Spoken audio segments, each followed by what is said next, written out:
namin. Bakit? Kasi katulad yan, wala kaming hanap buhay, wala kaming handa. Sabi ko, mas masaya ang Pasko kahit na walang handa kasi sa buhay mo, hindi ka binigyan ng Diyos ng karamdaman, hindi ka binigyan ng Diyos kung ano pa mang problema sa buhay mo. Yun ay Pasko na sa puso mo, sabi ko. Ang Pasko kasi, sabi ko, maraming hindi nakakakunawa. Ang Pasko, akala niya, yung lagi ka lang may handa pag tuwing darating ang isang taon. Hindi yun. Ang Pasko talaga ay pag-ibig mula sa Diyos. Kaya sabi ko, ay sa bagay, sabi ko kasi wala man namang silang relasyon, hindi pa man sila Kristiyano, wala silang relasyon sa Diyos. Kaya yon ang kanilang nasa isip. Sabi ko nga. Kaya sabi ko, kami, masaya na kami sa bahay nung maghating gabi. Tulog kami, mag-asawa. Punta doon yung si Alcer. Anong handa nyo? Wala, basta masaya kami. Sarap ang tulog namin. Pero, aywan ko, yung may bahay ko, sabi niya, sarap daw ang tulog niya. Pero yung kapitbahay ko, katabi lang kasi yun eh. Ay may mga paupahan doong foreigner. Halos alas 3 ata madaling araw. Kantahan, sigawan, palakpakan. Sabi ko, ano ba yan? Hindi ako nakatulog. Pero sabi ko nga, okay rin dahil sabi ko, pinagdiriwang nila ang Pasko para sa Panginoon. Pero pagdidiriwang nila, wala sa katotohanan talaga. Kundi nandoon, nag-inuman sila, nagkasayahan, yun ang pag-celebrate nila ng araw ng Pasko. Kaya mapala tayong anak ng Diyos sapagkat patuloy nating ginagamit ang salita ng Diyos at higit sa lahat, talaga namang araw-araw may Pasko sa atin. Kaya ang pamagat po ng aking teksto, binabagatan kong maliit ba ang ating Diyos? Kasi kung maliit ang ating Diyos, maliit din ang ating pananampalataya. O, di ba? Kung malaki ang ating Diyos, malaki ang ating pananampalataya sapagkat ang Diyos, minahal niya ang buong daigdig, ang mga tao sa buong daigdig. O, sa kabila na tayo ay makasalanan, pero patuloy siya nagmamahal sa atin. Patuloy na iniibig niya tayo. O, di ba? At salamat dahil nandito ako ngayon. Pasensya na kayo, lagi ako naluluha kasi sumasakit ang mata ko eh. Pero okay lang, dahil luha ito ng kaligayahan at kagalakan. Sapagkat muli na naman ako nakatayo dito sa pulpito upang magbahagi ng salita niya. At dito po natin buksan sa Awit 37. Magsimula tayo sa 3, 4 hanggang 5. Pero bago tayo, manalangin po muna tayo. Dakilang Diyos, amang banal, muli, pinupuri ka po namin. Pinapasalamatan, O Diyos, sa oras na ito. Salamat po, O Diyos, sa iyong abang lingkod na narito. Binigyan mo po, O Diyos, ng pribilehiyo upang magpahayag na iyong salita.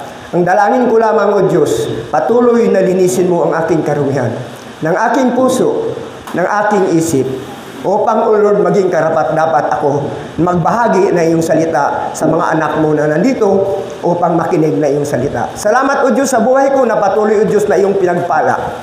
Salamat din, O Diyos, sa bawat pangailangan ng mga anak mo na patuloy, O Diyos, nandiyan ka upang bigyan katugunan ang bawat pangailangan ng mga anak mo.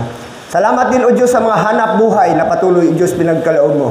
Bagamat, O Diyos, ang mga anak mo, O Diyos, na may mga edad na nagkaroon ng mga karamdaman, bagamat ako rin, O Lord, binigyan mo ng karamdaman, pero hindi mo po ako hiniga sa banig ng karamdaman. Ganun din po, Diyos, nagpapasalamat kami sapagkat patuloy, O Diyos, nandiyan ka. Nandiyan ka, O Diyos, upang panghawakan kami. Patuloy, O Diyos, na dinurugtungan mo ang aming buhay. Patuloy, O Diyos, na binigyan mo kami ng lakas sa araw-araw naming buhay. Salamat, O Diyos, sa mga anak mo nandito. Pagpalain mo po, O Lord, ang araw na ito para sa amin. At nawa, O Diyos, maging karapat-dapat kami na papurihan ka, sambahin sa Espiritu at sa katotohanan. Maraming salamat, O Diyos. Muli, binabalik ko ang pinakamataas na papuri. Sa banal na Diyos, sa makapangyarihan pangalan na aming Panginoon Kristo. Amen. So, makikita siguro natin dyan, pwede mong buksan sa Awit 37. Ano natin sa, yan. Babasahin ko ang 3. Tumiwala ka sa Panginoon at gumawa ka ng mabuti. Tumahan ka sa lupain at gawin mong kumain sa kanyang pagkatapat. So, ibang wika po yan sa 4. Magpakaligaya ka naman sa Panginoon at bibigyan ka niya ng nasa ng iyong puso. 5, ihabilin mo ang iyong lakad sa Panginoon. Tumiwala ka rin naman sa Kanya at Kaniyang papangyarihin. papangyayarihin. Ang ibig sabihin, ano kasi yan, yung King James yan. So dito, sa 30 City, sabi niya dito, sa 3, umasa ka sa Diyos ang mabuti gawin at mananahan kang ligtas sa lupain. Sa 4, kay Yahweh mo hanapin ang kaligayahan at ang pangarap mo'y iyong makamtan. Sa 5, ang iyong sarili sa Kanya italaga, tutulungang ganap kapag ikaw ay nagtiwala. Kaya nga, ang bilin sa atin ang Panginoon, di ba? Gawin natin ang mabuti. Pero marami talagang gumagawa ng masama eh. Marami kasi, ang gumagawa ng ganun kasi umaasa sila sa sarili nila. Umaasa sila sa sariling kakayahan. Pero ang sabi ng Diyos, ibigay natin sa Kanya ito. Ano man ang ating mga kailangan, ano man ang ating problema, ibigay natin sa Diyos sapagkat ang Diyos ay siyang nagmamahal sa atin. Ang hindi natin kaya ng Diyos yan ibigay. Ang nais lang ng Diyos, maging tapat ka sa Kanya. Diba? Ay minsan kasi, pag mawalan ka lang ng kunting, ang malaka kasi ngayon, pera eh. Pera. No? Ngayon nga, papunta pa lang ako dito, tinukso na ako ng Diablo eh. Kasi ngayon may cruise ship. Ano ngayon? Kasi nagabiyahe ako ng walk-in.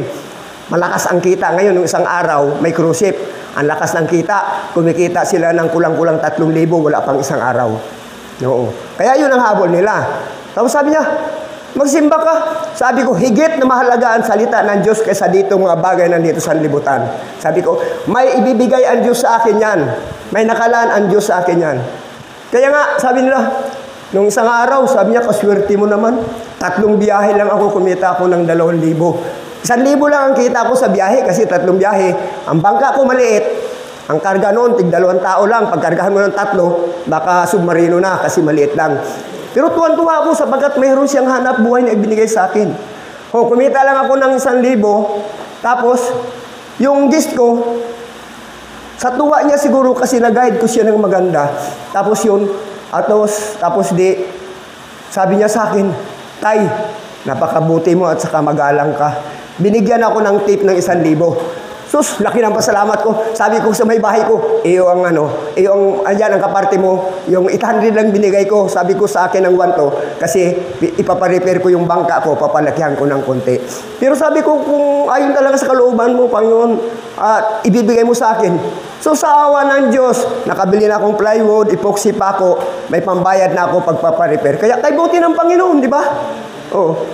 Ang Panginoon nandyan lang, pero tayo ang lumalayo sa Panginoon. Kung ang Panginoon nandyan, anumang bagay, anumang pangailangan natin, nandyan siya. Kaya nagpapasalamat ako, bagamat ito nga, kahapon pipilay-pilay ako, bakit biglang ang paa ko, hindi ako makalakad. Sabi ko, ay siguro, yung parang, kasi maghapon akong nagbabad sa dagat, magkatapos takot na akong lumangoy sa dagat kasi nasa labay ko hanggang ngayon, namamagaan pa ako. Sabi ko, parang ayaw ko na lumusong, pero bahagi ito ng hanap buhay kasi Lord, ang sabi mo nga, sa iyo ang awa, sa tao ang gawa. O, di ba? Katulad ng mga panahon nung magbigay ang Diyos ng mana, di ba? Hindi naman binigay ng Diyos na doon na sa tahanan ng mga taga-Israelita, ibibigay ang pagkain, kundi gawin mo, mandampot ka para sa araw na yon. O kailangan talagang kumilos tayo. Ganon din tayo mga anak ng Diyos, kailangan talaga ibigay natin sa Diyos ang mabuti, huwag tayong gagawa ng masama. Kung wala man tayo, manalangin tayo sa Diyos, ibibigay yan. Kung totoo sa puso mo. Ay baka minsan kasi manalangin ka lang, pag yung malakas ka, masagana ka, nandun, nagpapasalamat ka sa Diyos. Diba? Pag yung mayroon ka nang, wala ka nang, minsan nagigipit ka na, minsan wala ka talaga sa Panginoon mo, doon na kinakalimutan mo na ang Diyos. Kung kailang iniratay ka na sa banig ng karamdaman, halos hindi ka na makakilos, wala ka na ipapagamot, doon ka tatawag sa Diyos. Pag nakapagaling ka naman, baliwala naman ang Diyos. Doon ibig sabihin, ang Diyos, sangkalan lang natin para sa pangailangan natin. Pag tayo'y nagkaroon na ng magandang buhay, magandang kalagayan, baliwala ng Diyos. Ang nais ng Diyos, maging tapat tayo sa Kanya. Maglingkod tayo ng totoo sa Kanya. Kaya nagpapasalamat ako sa Diyos na ginamit niya ako dito, na kahit papaano, sabi ko, Lord, yan ang hiling ko. Lord, bago man lang ako, sabi ko, bago mo kukunin, o nais ko makapaglingkod sa iyo, magamit man lang katulad sa responsive reading natin kanina. Kung anong kaloob ng Diyos para sa iyo, gawin mo. Kung kaloob mo magbahagi ng salita ng Diyos sa mga kapitbahay, gawin mo. Kung kailangan mong mag-imbita ng mga wala pang relasyon sa Diyos para dalhin dito sa kanyang bahay, sambahan, gawin mo. Dahil ayon yun sa kalooban ng Diyos. Kaya sabi ko, Lord, katulad sabi nga ni Pastor, siya, hanggang dyan, malabo ng paningin, ganun din ako. Nakikita ko, may tao, pero hindi ko masyado ang muka. Nakalamang na ako kay Pastor konti kasi ako nakakarinig pa. Oo. Si Pastor, medyo hindi na. Kaya minsan, pag dito sa start talaga, gusto kong magkwentuhan kami ni Pastor. Ay gusto pa, kasi minsan siya na lang mag-isa. Tapos tayo doon nagkumpul-kumpul. Ang problema nga, kasi minsan sabi ni Pastor, kung anong sabihin ko, hindi niya marinig, malayo na ang sagot niya. Pero salamat sa Diyos.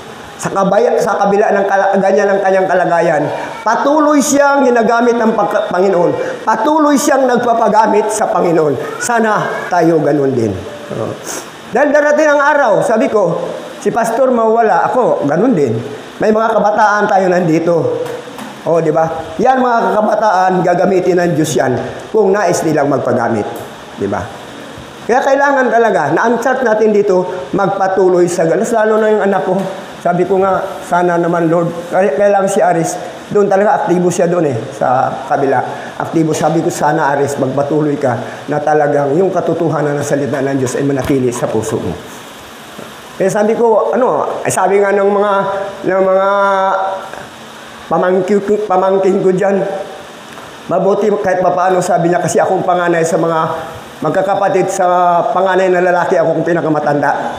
Sabi ko, nagpapasalamat sila na kahit papaano hindi ako nagmana sa mga magulang ko, na lumaki ako ng magulang ko, away, bati, away, wali, hiwalayan, kasi nga doon ang lahat sa kanilang bisyo. Nanay at tatay ko, magkabila ang bisyo nila. Kaya sabi ko, nagpapasalamat ako sa kabila ng buhay ko na ganito. Sa kabila ng 10 taon ako, iniwan ako ng magulang hanggang sa ganito. Lumaki ako na sa sarili ko. Pero salamat, Diyos, may purpose pala ang Panginoon sa buhay ko na talagang hindi ako nakiayon sa mga bisyo. Noon, ang edad pa ako ng nagsusugal ako. Talagang talamak ako sa sugal, pero hindi ako nagnanakaw para isugal. Hindi ako nagawa ng masama para isugal ko. Pero nung mga bandang edad na ako ng 20, doon ako nalulong sa bisyo ng basketball. Naalis na yon sa akin. Pero sabi ko nga, Lord, alam ko may purpose ka sa buhay ko. Nagluluhod ako dyan sa simbahan na yan ng Katoliko. Lalo na yung anak ko na may anak akong abnormal. Nagluluhod ako para pagalingin lang. Pero ang sabi nga nila, ipanalangin mo, nakunin na yan para hindi ka na maghirap. Pero sabi ko, ang Diyos lang ang nakakaalam kung kailan siya kunin. Ibinigay ng Diyos sa akin yan. Kaya noon hindi ako makapaghanap buhay. Oo, hindi ako makapaghanap buhay noon. Dahil yung may bata nga ako na 15 taon siya bago namatay. Pero nagpatuloy ako sa Panginoon. Mas lalo na nakilala ko talaga ang tunay na paglilingkod sa Panginoon. Kaya nung si Pastor doon, mayroong gawain sa Makinik, salamat, at doon siya nag-umpisa. Nakarating din ako ng Lahala, kasama noon, sabi nga nila, nananaguan lang ako doon. Pero salamat sa Panginoon. Dahil nandito ngayon, nakatayo sa inyong harapan, nagbabahagi ng salita niya. Ang sabi nga ng Panginoon, diba, sabi niya sa 4, kayawi mo hanapin ang kaligayahan at ang pangarap mo iyong makamtan. So, wala nang ibang hanapin tayo, wala na tayong ibang pupuntahan, kundi ang ating Panginoong Jesucristo lang, di ba? Kaya ang sabi ko nga, ang pamagat ko, sabi ko, Lord, ano ba talagang ipamamagat ko nito? Kasi dito, nakalagay dito, ang kahinat na ng masama at ang mabuti. Pero binigay sa akin ng Diyos yan. Ilang linggo ko yung iniisip, Lord, sabi ko, na maliit ba ang iyong Diyos? Nandoon ang katanungan. Kasi sabi nga nila, kung maliit ang ating Diyos, ang ating pananampalataya ay hindi makaabot sa pandinig ng Diyos. Kasi nga, ang ating pananampalataya, konti lang. Kung malaki ang ating pananampalataya, nandoon ang pag-provide ng Diyos para sa atin. Anuman ang mga kailangan natin, ibibigay yan sa Diyos. Sapagkat alam ng Diyos ang ating puso. Alam ng Diyos kung ano ang ating iniisip. Nandyan agad ang ngayang katugunan. Hindi mo pa man sabihin, nandoon na agad. Kaya, sabi ko, Lord, salamat na patuloy araw-araw ako naghahanap buhay. Araw-araw ako nagbibiyahe. Excuse. Pero binibigay ng Diyos ang pangangailangan, ang mga pangangailangan ko. Noon, nag-iisip ako ng pamasahe, Lord. Pamasahe papuntang church, hindi. Minsan, naglalakad ako papunta rito.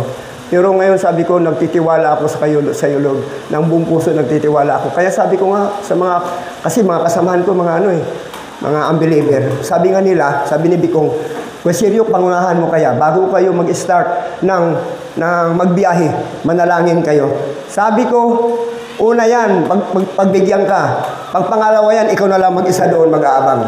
Kasi umiiwas sila. Kasi ang salita ng Diyos matalas sa kanila, hindi nila matanggap. Sa atin, kalugod-lugod at kaya-aya ang salita ng Diyos. Kaya nga, ang sabi nga nila dito, dito sa awit 37:25. 37:25. Ang sabi nga, mula pagkabatat, ngayong tumanda na sa tanang buhay ko'y walang nabalita na sa taong tapat ang Diyos ay nagpabaya at ang anak niya ay naging hampas lupa. Di ba? Walang mga anak ng Diyos ay naging hampas lupa. Tayo lang ang nag-isip. Kung wala na, mas lalo na. Kung wala nang lalagyan ng bigas, lalo na kung wala ka na sa pangailangan mo, kahit na anong pambili, wala talaga. Darating yung kaguluhan ng isip mo. Darating ang mga problema. Ikaw lang kasi, minsan tayo pumapasok ng problema eh. Kahit kunting maliit lang na problema, pag pinasok natin yung malaking problema na. Pagkatapos, yun na nga, ang mga tao napapasama, gumagawa ng masama. Di ba marami nagpakamatay dahil sa problema? Hindi nila kayang isolve ang problema nila. Bakit? Kasi sarili lang nila ang gumagawa sa problema nila. Kung ibigay nga natin lagi sa Diyos, tiyak talaga. Hindi tayo mapapahamak. Di ba? Ang sabi nga sa awit 23, di ba sa 1? Si Yahweh ang aking pastol. Hindi ako magkukulang. Pakipagkatiwala mo sa ating Panginoon si Kristo. Lahat yan. At sabi naman niya sa 2, di ba? Inhimlay niya ako sa luntian ng pastulan at inaakay niya ako sa tahimik na batisan. So, nandoon ang kaligayahan natin. Dadalhin tayo ng Diyos doon sa kasaganaan. Dadalhin tayo ng Diyos sa katiwasayan. Kahit na ganito ay mahirap, mapayapa tayong natutulog. Mapayapa tayong may kagalakan sa puso. Hindi katulad ngayon, mga Katoliko. Nag-iisip na yan kung anong ibibigay para ang mga tao maingganyo niya. Nandun na yan, magsasalita ng mabuti para ang tao maingganyo niya. Pero wala sa puso, sa bunganga lang. Kaya, mapalad tayong mga anak ng Diyos kasi nandoon ang pag-iingat ng Diyos sa atin. Ang sabi lang nga ng Panginoon, talagang huwag tayo humiwalay. Ano man ang mangyari, ano man dumating sa ating buhay, ano man mga pagsubok na dumating sa atin, ano man mga kahirapan na dumating sa atin, huwag kang bumitaw sa Diyos. Sapagkat ang Diyos lamang ang siyang makalutas ng mga problema. Meron nga akong nakausap na dating nakatira sa bahay. Isang araw dumalaw, nagdala ng kamuting kahoy. Ano yun? Asawa niya, lasinggero, tapos siya, nagainom din. Nagulat nga ako nang dumalaw sa bahay. Isang araw may dalang kamuting kahoy. Kwestiyo, kasi maasawa na siya ng pinsan ko eh. Kwestiyo, di ba masarap ang buhay kapag may relasyon ka sa Panginoon? Nagtaka ako Sabi niya, ang mga tao kasi ngayon, sabi niya, kung kailan namatay na, doon nila ipapanalangin, doon nila magkakaroon sila mga proseso ng ganyan para magkaroon ng kaligtasan. Di sumagot ako. Sabi ko, kahit pa 10 taon mong ipanalangin ang tao na yun, kung walang relasyon sa Diyos, hiwalay yan sa Diyos. Bakit? Kasi sabi ko, kung patay ka na, kahit anong gawin sa buhay mo, tadtarin ka man, sunugin ka, itapon ka man, wala ka nang magawa. Hanggat may buhay ka pa, may hininga ka pa, isuko mo ang sarili mo sa Diyos at tiyak talaga, magkaroon ka ng kaligtasan. Yun naman talaga ang dapat sa atin. Hanggat buhay pa tayo, ipagkatiwala natin sa Diyos. Kaya sabi ko sa kanila bahala na kayo, kahit mga kumita kayo ng 10,000, masigit pa ang kikitain ko. Bakit? Sapagkat nandito ako upang magpahayag ng salita ng Diyos. Kaya salamat sa salita ng Diyos na patuloy natin marinig ngayon. Ang sabi nga dito sa Mateo 6:33, ngunit higit sa lahat ay bigyan halaga ninyo ang kaharian ng Diyos at ang pamumuhay ng ayon sa kanyang kalooban at ibibigay niya sa inyo ang lahat ng mga bagay na ito. Kita mo na yan? Di ba? Unahin natin ang kaharian ng kalooban ng Diyos. Ibibigay yan. Ay kung unahin natin yung mga dito sa sanlibutan mga bagay na ito, wala. Anong mapala natin? Wala. Makamtan natin kaligayahan lang ng ating katawang pisikal, pero higit yung katawang espiritual. Sapagkat habang buhay natin, makapiling ang Diyos, habang buhay din natin pagdurusahan kung wala tayong relasyon sa Diyos. Kaya ako, nung mag-aral ako ko, Lord, sabi ko, tulungan mo ako. Wala akong kakayahan, maliban na ikaw magkaloob nito. Wala akong karunungan, wala akong natapos eh. Kaya nga doon sa kasi mga foreigner, English na. Nag-isip ako, sabi ko sa anak ko, turuan mo ko ng English, isulat ko kay mahirap na. Minsan magtanong, nasagot ko man ng English din, pero parang giniridwan. Nagtawa man, hindi nagtawa rin ako. Ang ibig sabihin, nagkaintindihan kami. Kaya nga, sabi ko, mayroon siyang tinatanong sa akin, ang lalim ng English. Hindi ko naintindihan. Gumano na lang siya. Nakaganyan ako. Sabi ko, what? Sabi, never mind. Sabi ko, salamat. Sabi ko, hindi ko naintindihan eh. Kaya sabi ko, pero bago talaga ako umistart na maghanap buhay, Lord, ikaw ang mangusap, sabi ko, ikaw mamagitan sa mga taong mga banyaga. Sabi ko, talos mo, na wala akong kakayahan magsalita. Pero sa pamagitan ng iyong kapangyarihan, magkaroon kami ng kaunawaan.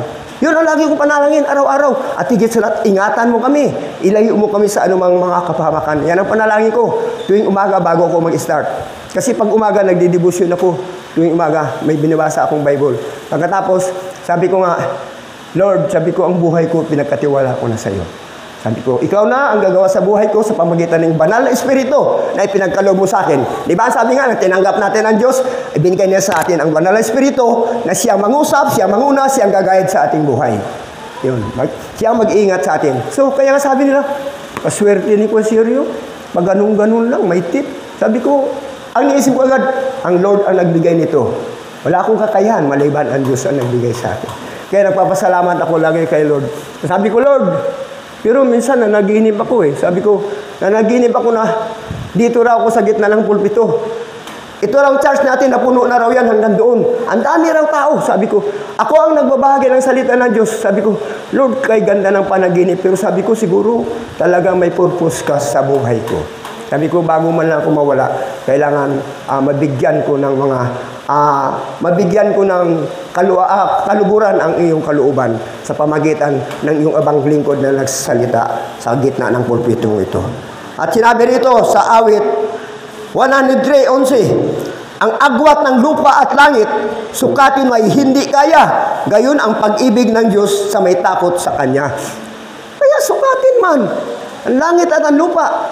Hindi natin alam yan, ang Diyos nakakaalam yan. Di ba? Kasi nga, ang Diyos ang siya nagbibigay sa atin. Dahil tayo may takot sa Kanya, ibig sabihin, hindi natakot tayo na makita lang natin Diyos, nanginginig na tayo sa takot. Hindi, kundi sumusunod tayo sa Diyos. Kumbaga sa mga tulad ng ating matatanda, nagre-respeto tayo sa Kanya. Bakit? Sapagkat siya ang ating Ama, tayo ang mga anak niya. Mapalad tayo. Sapagkat patuloy nandyan ang Diyos nang hawakan sa ating mga buhay. Patuloy na ang Diyos nandyan lagi upang kalingain tayo. Nandyan ang Diyos upang hindi tayo pabayaan. Kaya ang mga anak ng Diyos ay hindi maliit ang Diyos para sa atin. Malaki ang Diyos dahil yun ating sinasampalatayan. Maliit ang Diyos sa mga taong walang relasyon sa Panginoong Jesucristo. Kaya nga sabi ko nga, yung may kapatid ako, araw-araw pupunta ng bahay, minsan manghingi ng ganito, kuya, wala pang bigas, pero araw-araw umiinom.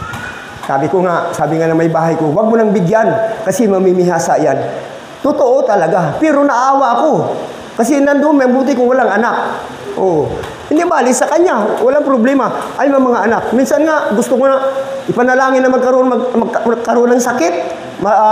Mabigat na karamdaman, pero hindi. Dapat kasi ang Diyos lang nakakaalam. Wala tayong karapatan na hatulan ng ating kapwa. Ang Diyos lang. Pero yun ang panalangin ko, Lord, minsan isang araw, sana madala ko sila dito sa iyong bahay-sambahan. Di ba?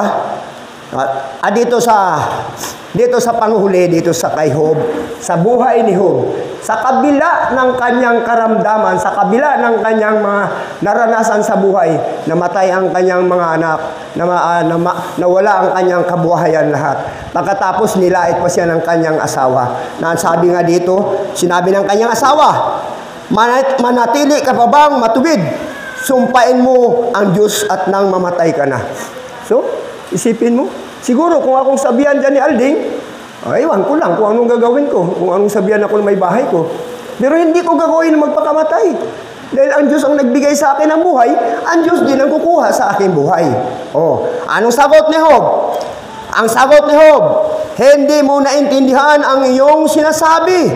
Pagpapala lang ba ang tatanggapin mo sa Diyos? Hindi ba natin tatanggapin kung bigyan niya tayo ng pagdurusa sa kabila ng kanyang paghihirap? Hindi. O di ba? Sa kanyang kabilang paghihirap. Di ba? Kaya, salamat sa buhay ni Job. Sana ito mangyari sa buhay natin. Hindi yung kasaganaan lang ang lagi nating pagpasalamatan. Maging dumating man ang kahirapan, pasalamatan natin. Magkasakit man tayo ng ayon sa kalooban ng Diyos, pasalamatan natin. Dahil yun ang kalooban ng Diyos. Kaya, sabi ko, nabasa ko ito kay Job, sabi ko, ibabahagi ko na kung paano si Diyos, ang Diyos ay tapat kay Job, si Job ay tapat din sa Diyos. Nanatili siya sa kabila ng kanyang karamdaman. Anong ginawa ng Diyos sa kanyang buhay? Dinoble, ibinalik niya ng doble ang kanyang mga ari-arian. Pagkatapos, nagkaanak pa siya ng 7 lalaki at 3 babae. O, di ba? Ganun kasagana ang pag-ibig ng Diyos sa atin. Sana naman tayo ganunin kasagana na kung sabi nga dito, kung mayroong hihingi, bigyan mo. Kaya ako hindi talaga, pag sa bahay may pumunta, ay hindi talaga pwede na hindi ko siya pamirindahin, hindi ko siya kasi pumunta sa bahay mo, tapos sabi ko, kahit wala ko, minsan nga, magsabi sila, kung seryo, nangungutang ka para ipamirinda mo lang sa bisita mo. Sabi ko, wala naman alam yung bisita ko kung may pamirinda ako. Wala. Basta bukal sa kalooban ko na pakainin siya sa bahay, bukal sa kalooban ko na bigyan siya ng makain bago siya umalis. Kasi ganyan ang ugali ko. Kahit wala na ako, ibibigay ko sa kanya. Kasi nga, yun nga. Ang sabi nga, magmahalan tayo, mahalin mo yung kapwa at ibigin mo ang iyong kapwa gaya ng pag-ibig mo sa iyong sarili. Kung wala kang pag-ibig sa iyong sarili, mas lalo na wala kang pag-ibig sa iyong kapwa. Ang Diyos, sa kabila na tayo makasalanan, inibig niya tayo. Minahal pa niya tayo at binigyan pa ng pagkakataon ang mga kasalanan o ang balik loob sa Diyos upang magkaroon ng kaligtasan. Kaya nga sabi nga nila, ay hindi ka naman Diyos. Yun na nga, hindi nga tayo Diyos, pero ibinigay ng Diyos ang halimbawa sa kanyang buhay para gawin natin. Hindi natin ito ma-perfect. Maliban ang Diyos lang ang siyang perfect dahil siya ang Diyos. Siya ang may likha ng lahat ng ito. Pero tayo, nakikita ng Diyos na ginawa natin ito ng kaparaanan. Kaya minsan nga sabi ko sa mga kapatid ko, pag lumapit yan, hindi ko talaga matiis. Magsabi yan, kuya, pahiram, 200, 300. Bakit? Wala kami pambiling bigas. Ay minsan magsabi yung misis ko, yan na naman, si Hiram na naman. Tapos hindi naman magbabayad, hayaan mo. Sabi ko, binigyan naman din tayo ng Diyos para mayroong ipapahiram. Kung wala talaga, ay sabi nga minsan ni kapatid na Abit, ay ako kasi hero, bigyan mo lang ng bigas. Kasi kung pira, sabi niya, baka iinom lang. Ay sinusundan ko. Ay mamaya nga, doon sa tindahan na may ang puntahan. Kaya minsan din, bigas na rin lang binibigay ko mga pagkain. Pero hindi masamang tumulong na talaga ang tutulungan mo na gagamitin sa maayos na kaparaanan. Diba? Kaya sabi ko, Lord, salamat sa kaunawaan na ibinigay mo sa akin. Salamat sa mga pangyayari na ito na ngayon. Sabi ko, kung ako'y maging kagamit-gamit mo, handa ako magpagamit sa iyo. Anumang oras, sumloobin ng Panginoon na patuloy na magbahagi ako ng salita ayon sa kanya, ayon sa ibinigay niyang kakayahan para sa akin. Wala akong talento. Wala akong alam. Kaya dito, pag nagbabasa ako, naunawaan ko kung anong ibig sabihin. Naunawaan ko. Pero makalimutin ako, pero halos nabasa ko na ito lahat ng Biblia na ito. Binabasa, sinubukan ko. Kung ilang araw matapos ko, binasa ko ito. Pero hindi talaga natanim sa isip ko magmemorya. Pero noon, tinatawanan ko lang itong bata pa. Pag nabasa ko isang bisis yan, memoryado ko na lahat yan. Kung alin lang nabasa ko. Nabasa ko ngayon. Minsan, sa namin, prayer meeting. Ma'am, meron ka na bang verse dyan? Kasi yun naman lang natin. Mayroon na nga sir yun. Nakalimutan ko kung saan na ba yun. Hanap-hanap kami. Ako ganun din. Sabi ko, dito lang yun talaga. Hanap-hanap ko. Sabi ko, pati sa mga lumang tipan. Pero sabi ko nga, ang Lord ang nagbibigay ng kapangyarihan upang ang mga salita niya ay maunawaan ko at may ibahagi ko sa inyo. Patuloy lang natin ipagkatiwala ang ating sarili sa ating Panginoon Jesucristo. Patuloy lang tayong magpagamit sa ating Panginoon Jesucristo. Sapagkat ang Diyos ang siyang nagbibigay ng katalinuhan. Katulad nga ni Solomon, ni Haring Solomon. Diba? Hindi niya hiningi ang mga kayamanan, lahat ng kayamanan. Ang hiningi niya karunungan na nagmula sa Diyos. Ang problema lang sa sobrang karunungan ni Solomon ay nagkaroon din ng kapamakan ng kanyang sarili kasi umaabuso na siya . Kaya sana naman tayo mga anak ng Diyos. Kung anong ibinigay niya ng Diyos sa atin, tanggapin natin ang buong puso.